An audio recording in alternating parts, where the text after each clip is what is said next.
Welcome to Foundations TV, everybody. We have here with us a phenomenal speaker. I know he's very modest and he did not want me to say that in the introduction, but I have to say it because I heard him speak today. We have Devdutt Pattanaik here with us. So, welcome to Foundations TV.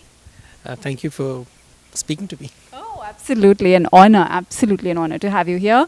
And you are a mythologist and a speaker and a writer, of course. So we've met with a lot of speakers and writers, but this is the first time we're actually speaking with a mythologist.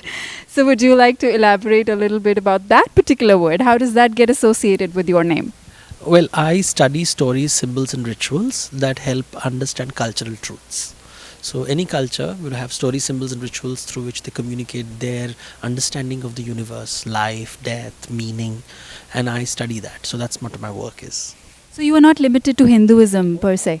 My recent book is on Greek mythology, and the one next after that is Abrahamic mythology. So Which one is your personal favorite? the one I'm writing right now. It's like a parent asking a parent which child is favorite. I think everything is favorite when you're writing, because each one of them gives you new ideas, new dimensions, new thoughts. So you like each one. You think it's a boring character, and when you start writing about it, because it's very interesting, and you get more ideas. And this is a very rich tradition. Do you get confused? Like mythology is associated, it's almost analogous to confusion, right? Especially when it comes to Hinduism. Do you yourself get confused about these things sometimes? Well, I have become popular because I take away the confusion. I organize and systematize things for people's understanding. It's not as confusing as it is. It is just that so many ideas have been just shoved into the cupboard. It's like a cupboard which is disorganized. And I just organize it, categorize it, put it in the right place. That's why my books will have these 7 secrets. I make it very simple so that it becomes very accessible. And they are very accessible. They're meant to be accessible. The stories were written to make Vedic thought accessible to common man, because Vedic thought is very abstract, and abstract nobody likes. People love stories, symbols. So India is the only culture which used music, dance, storytelling to communicate very high levels of wisdom. I definitely am intrigued by this, and I would be curious to know why 7, the number 7. There's 7 secrets of Shiva, 7 secrets of the goddess, 7 secrets of Vishnu, 7 secrets of all these Calendar wonderful calendar art. Amazing. So why 7? See, there are 7 is a popular mythic number, like you have Saptarishi, 7 colors of the rainbow, Saptamatrika, 7 days of a week. So there's some mystical connection with it, and around the world you either use 3 or 7 is very popular. So 3 was too less, and 7 just seemed right. And we see, if you may, I could have called it, Shiva analysis. Now nobody would be interested. I want young people to pick it up because it's also giving 7 windows through which you approach these ideas. So Vishnu as an idea, how do you approach it? So 7 windows I'm giving you to look at it, and that sort of makes it accessible, and quantitative things somehow makes us feel comfortable. That is true. That is absolutely true. Now, as you said, it's like an ocean. It's not really just 7. There's a lot more to it. And as you go around the world, you are touring the world even now, and you speak, and so many people come and talk to you and raise questions. And myth is something that is open for questions. So, what is the most absurd thing you have heard in terms of Hindu mythology? Well, I have heard questions like, somebody asked me just recently, is Narasimha the same as Wolverine? So because Wolverine is also half wolf, half man, so is he the same as Narasimha? And I could see where the person was coming from, so I had to explain that superhero as a concept is an ordinary man becoming extraordinary, while Avatar is infinite God becoming a finite human being for the benefit of humanity. So it's the opposite idea, really. And he was like, oh my God, that's deep. So I said, yeah, it is deep because it's coming from... So Wolverine is like an action figure trying to solve problems, while an avatar is associated with just solving one issue, which is related to ignorance. It's not about defeating anyone. It is about enlightening people. So that difference, so that led to a conversation. So I always use, however absurd, that's a starting point. It's not, I don't get offended or anything. If you don't know, you don't know. So, and that's why you write books, to help people read, understand, or give talks. I like stupid questions because they sort of force you to understand, help people think better. Wonderful, wonderful. And I also saw a lot of analogies that you gave during your talk, as well as in the beginning of our session here today, with children.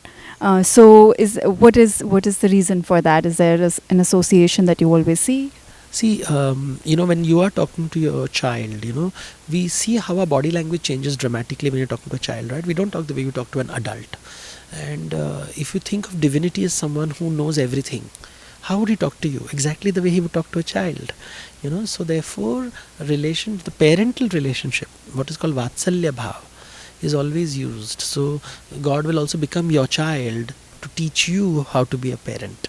So you have these emotions are used a lot in mythology, and I think therefore I use these emotional. If I use, I also use husband-wife relationships. So relationships of different kinds: parent-child, sibling. So these are the common relations. Friendship is a good relationship. So through relationships, you approach the Vedic truths. So these books, for example, when I'm writing on Shiva, and Shiva is the person who doesn't want to get married, and Goddess is the one who says, okay, get married, but also give me my independence. And then you have Vishnu, who is continuously trying to solve everybody's responsibilities and taking care of, Dharma Sanka, trying to deal with issues and day-to-day issues. So it's all about relationships, and through this you enter the Vedas. Now, it's really interesting that you bring up these different representations of a simple fact, and it kind of leads me to it may be an ignorant question or a very stupid question, but we'll see what you have to say about it. Like I don't know. Of course, there's a theory of karma, but there's also no one really knows what is right or wrong, and as long as you can justify it and there's a good enough reason for you to do something, and the intention is genuine, it's okay. And looks like just kind of flowing from one book to the other, same action may be interpreted or done differently by different gods and goddesses within different cultures. So is that right? Like there's really nothing wrong as long as you can justify it? Indian culture is not based on right and wrong. That's a commandment model, which is the Abrahamic mythology. This is right, this is wrong. Indian model is based on karma, consequence. So you may think it is good, but if the person in front of you doesn't think good, they'll curse you. And you have to face the consequence. So every action has a consequence. Even a good action can have a bad consequence. So for example, the famous story of Jaya and Vijay, Vishnu was sleeping, so the doorkeepers shut the door and did not let the rishis enter. So the rishis got very angry and they cursed the two doorkeepers that you will become born as demons. Now they have not done anything wrong, they're doing their duty, right? They were doing the right thing. It doesn't matter. The rishis got upset, they cursed, and now they become asuras. So it's not kar bhala to pa bhala. That idea that good things, this understanding of karma is a very basic childlike understanding. Krishna does dharma sthapana in the Mahabharata, and he gets Gandhari's curse. So the mother of the villains curses him, because as far as she is concerned, you killed my children. From my point of view, you are a villain. So it's perspective. So perspective, that's why darshan is an important concept in Hinduism. When they go to the temple, they say darshan karo. Look, and the way you see and someone else sees is not the same. So perspective is always there. So no matter how, you will say I'm a very good person, but people around you will think you're a monster, and you have to live with the consequence. That's incredible the way you explain things, and it's absolutely no surprise to me that you have such a huge following. People want to hear you more and more because we want to keep talking and talking. But in the interest of time, I'm going to limit it to one last question.